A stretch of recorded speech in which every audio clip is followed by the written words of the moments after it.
गुरु अगर सही हो तो ज्ञान ज़रूर अच्छा मिलता है, सफलता ज़रूर हासिल होती है।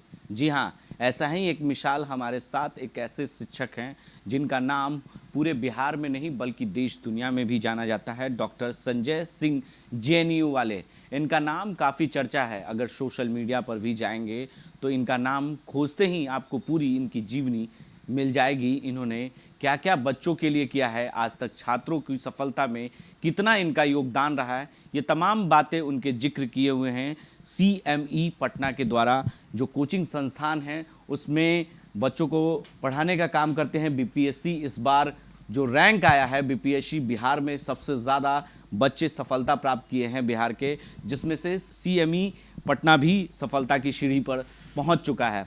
संजय जी, आपके नाम जेएनयू वाले क्यों रखा गया, ये एक बड़ा सवाल है, क्योंकि आज तक जानने की चाह रही लेकिन पूछ नहीं पाए।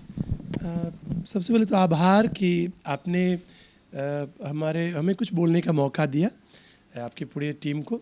जेएनयू वाले मैं 2007 से पढ़ा रहा हूँ दिल्ली में। पहले मैंने जेएनयू के सामने मुनीरका में पढ़ाया था, तो लोग बोलते थे कि वो जेएनयू वाले टीचर हैं, कुछ कुछ बच्चा बढ़ रहा है, तो हमने शायद 3-4 बच्चों से शुरुआत किया था। उसके बाद से मुखर्जी नगर दिल्ली में है, शायद आप परिचित होंगे, तो वहाँ पे भी उसमें संजय सिंह ही नाम था। पर जो कुछ नोट्स मेरे बच्चों के पास गए तो उसमें उन्होंने लिख दिया कि ब्रैकेट में जेएनयू लिख दिया।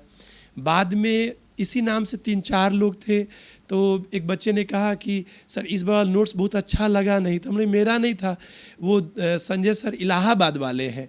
तो फिर मैंने बदलाने के लिए फिर मैंने बोला ठीक है तुम लोग जेएनयू लिखो, तो जेएनयू एज ए नाम में आ गया।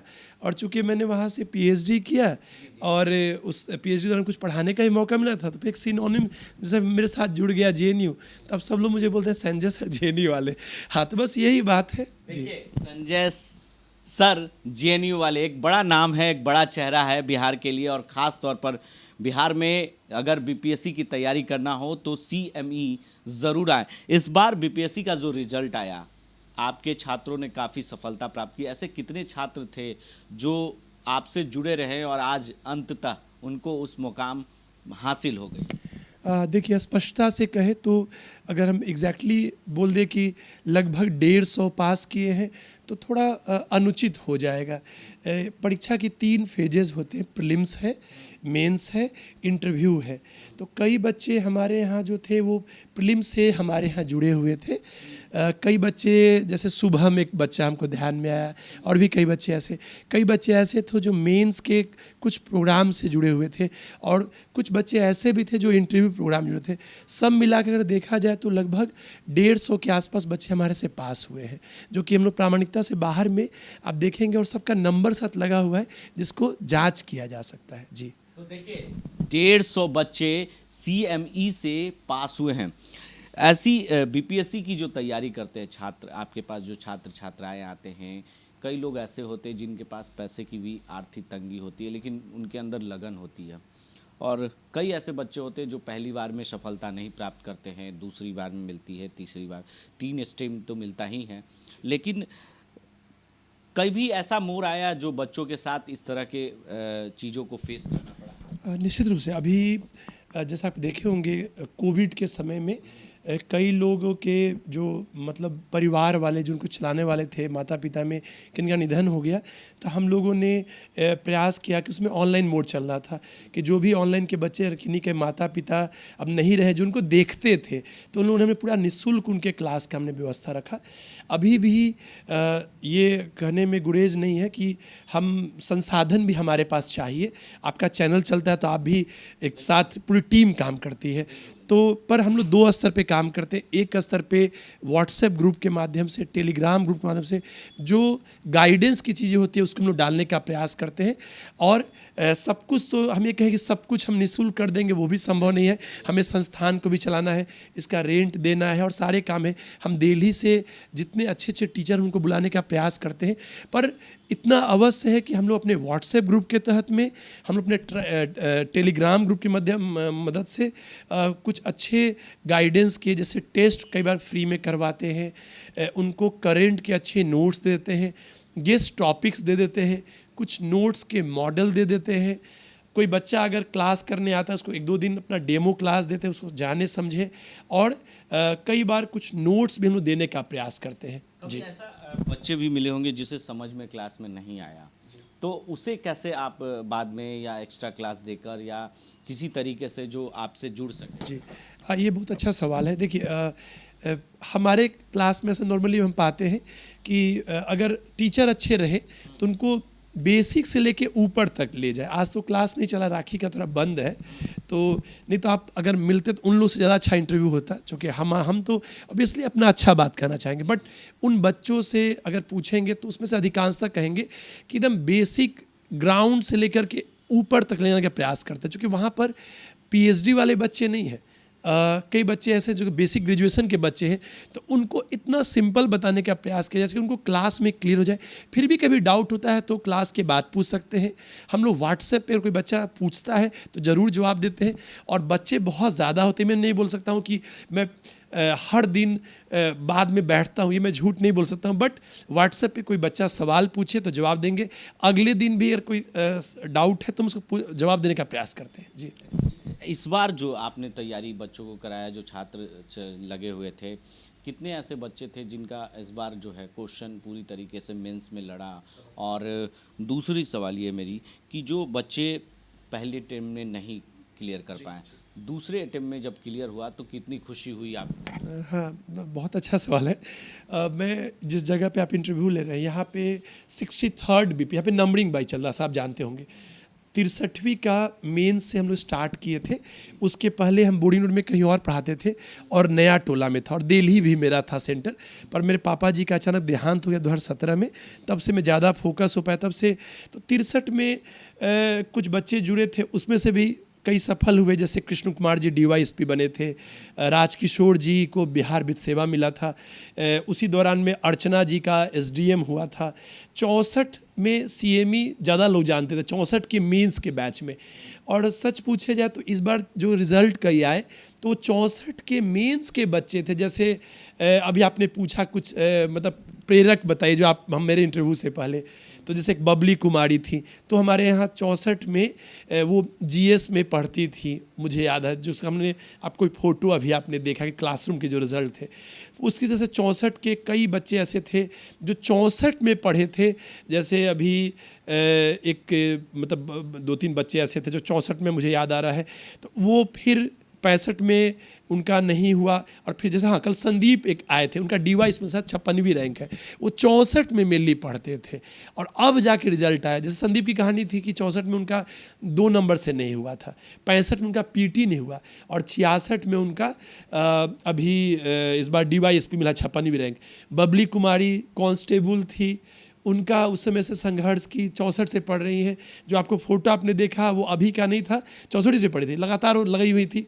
एक राजेश जी थे, वो मेरे हिस्ट्री ऑप्शनल में स्टूडेंट थे, वो पत्रकारिता करते थे, जैसे आपका जो लाइन है, और वो पत्रकारिता छोड़ करके फिर आए और अभी उनका पास हुआ। तो मैं बस इस बारे में यही बोलना चाहूँगा कि लगे रहना चाहिए।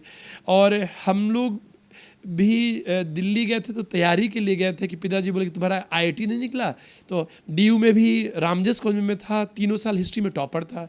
फिर बाद में जेएनयू तक गया, बीच में करीब तक एग्ज़ाम्स में पहुँचे, और मैंने वही पाया कि थोड़ा सा धैर्य रखना चाहिए। हम लोग धैर्य को छोड़ देते हैं, और यह सबक है कि अगर जो बच्चे तैयारी करते हैं, सबसे तो हम लोग हमेशा नहीं मिल सकते, पर एक यही कहना चाहेंगे, क्योंकि मैं छात्र बहुत दिन रहा, मेरे पढ़ाने या बताने से कोई पास नहीं हो सकता है। पास बच्चा अपनी मेहनत से होता है, पर सफलता के लिए 3 बातें चाहिए। उनका अपना आत्मविश्वास कि हम ज़रूर बनेंगे अगर वो तैयारी में आते हैं, उनकी मेहनत, और हम टीचर्स क्या करेंगे, जो अपने अनुभव है उसमें जो अच्छे अनुभव था उसको डालते हैं, जो कमजोरियाँ थी चाहते हैं वो कम से कम करें। जैसे मैं अक्सर बोलता हूँ कि पीटी जब आप पढ़ते हैं तो पीटी में, जैसे बीपीएससी में आप सब परिचित होंगे, आप अच्छे पत्रकारों में से हैं, कि 8 पार्ट आता है बीपीएससी में, जिसमें कि हिस्ट्री, साइंस, करंट और बिहार ज़्यादा आता है, पॉलिटी, ज्योग्राफी, इकोनॉमी और मैथ्स थोड़ा सा कम आता है। अब जैसे पढ़ने के लिए पूरा ब्रह्मांड है, आप ज्ञान प्राप्त करते रहे, और आजकल सोशल मीडिया में कई सारी चीज़ें हैं, कुछ अच्छी भी हैं बहुत, लेकिन कोई थोड़ा सा ध्यान से पढ़े। सबसे पहले सिलेबस देखे, नेचर ऑफ क्वेश्चन देखे और उसके अनुसार से स्टडी मटेरियल देखे। स्टडी मटेरियल में क्या है कि बेसिक फिक्स है, NCERT 11-12 या साइंस में 9वां-10वां तक भी काम चल जाता है। बहुत बेस बनाना तो 6 से 12 तक को पढ़ ले। एक क्वेश्चन बैंक आता है घटनाचक्र का, उसको थोड़ा सा ध्यान से पढ़ ले। 4 घटनाचक्र के सब्जेक्ट वाइज है, हिस्ट्री का, पॉलिटी का, ज्योग्राफी का, इकोनॉमी का, साइंस का, वो पढ़ ले। इकोनॉमी थोड़ा सा करेंट बेस आता है। और डेली न्यूज़पेपर और एक प्रतिरोध दर्पण जैसे मैगजीन को पढ़े। मन हो तो नोट्स, अच्छा नोट्स को यूज करे, नहीं तो कोई लूसेंट जैसी पत्रिकाओं का भी प्रयोग करे, वो PT पास कर सकता है। बहुत ज़्यादा टेस्ट सीरीज के पीछे न जाए। सबसे अच्छा टेस्ट सीरीज होता है घटनाचक्र का, एक आता है क्वेश्चन बैंक, आप परिचित होंगे। मेंस में मैं ऐसे बोलता हूँ कि जैसे PT स्मरण का एग्जाम है, तो मेंस लेखन शैली का है। मेंस में फोकस रहे। मेंस के 2 पेपर यहाँ पर होते हैं, तो हिस्ट्री और पॉलिटी मिलता जुलता, उसमें चीज़ों को थोड़ा समझे। क्वेश्चन एक्सपेक्टेड होता है, करंट से पॉलिटी को भी जोड़े और उसको लिखने का अभ्यास करें। DI की खूब अच्छी प्रैक्टिस कर सके। अब IR के क्वेश्चंस और नेशनल करंट के क्वेश्चन थोड़ा सा कई डायनेमिक से आ रहा है, तो डेली आप प्रयास करें कि अब UPSC स्टैंडर्ड के करंट को प्रयोग करें, चाहे वो हिंदू से, इंडियन एक्सप्रेस से या दैनिक जागरण के राष्ट्रीय संस्करण से, बिहार के अखबारों से थोड़ा सा डेली लेखों को पढ़ें और उस पर सिनॉप्सिस बना लें। कल एक लड़का आए थे मिलने, संदीप, तो जिनका मैं नहीं बताया है, वो 12 पेज का जिस्ट बना लिए थे और उससे सफलता में बड़ी मदद मिली।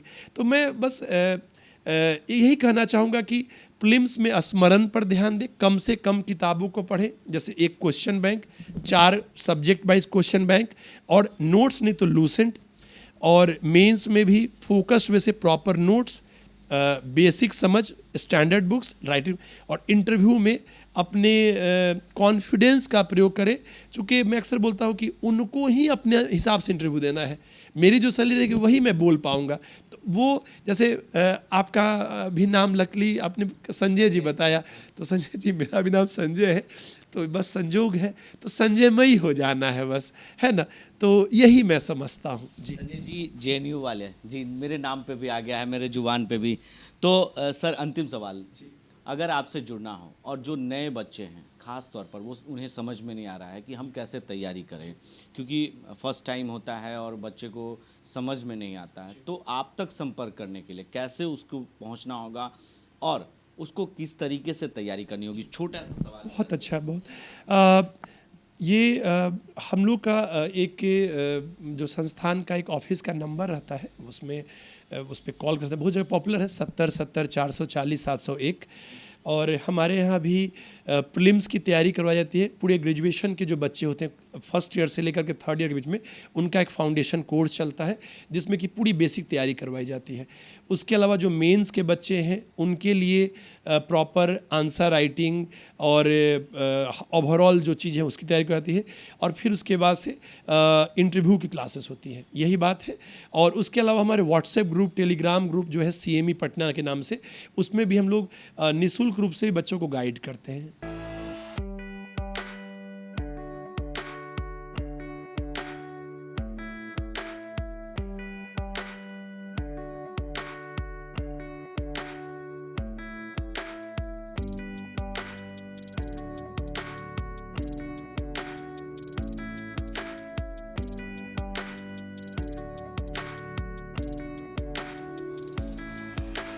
अगर आप पहली बार BPSC की तैयारी करने का सोच रहे हैं तो इनसे ज़रूर संपर्क करें, क्योंकि सफलता आपके कदम चूमे, ऐसा ये चाहते हैं। आगे के अपडेट्स के लिए आप बने रहें देश न्यूज़ के साथ और देखते रहें देश न्यूज़। आशीर्वाद इंजीकोन के तरफ से देशवासियों को रक्षाबंधन का ढेर सारी शुभकामनाएं कि भाई बहन का प्यार हमेशा सदा बने रहे। समस्त बिहारवासियों को रक्षाबंधन पर्व का हार्दिक शुभकामना। ये पर्व भाई बहन का प्यार को दर्शाता है और हम सभी लोग से अपील करेंगे कि सब लोग इसको अच्छे से सौहार्द के साथ मनाएं। जय हिंद, जय भारत।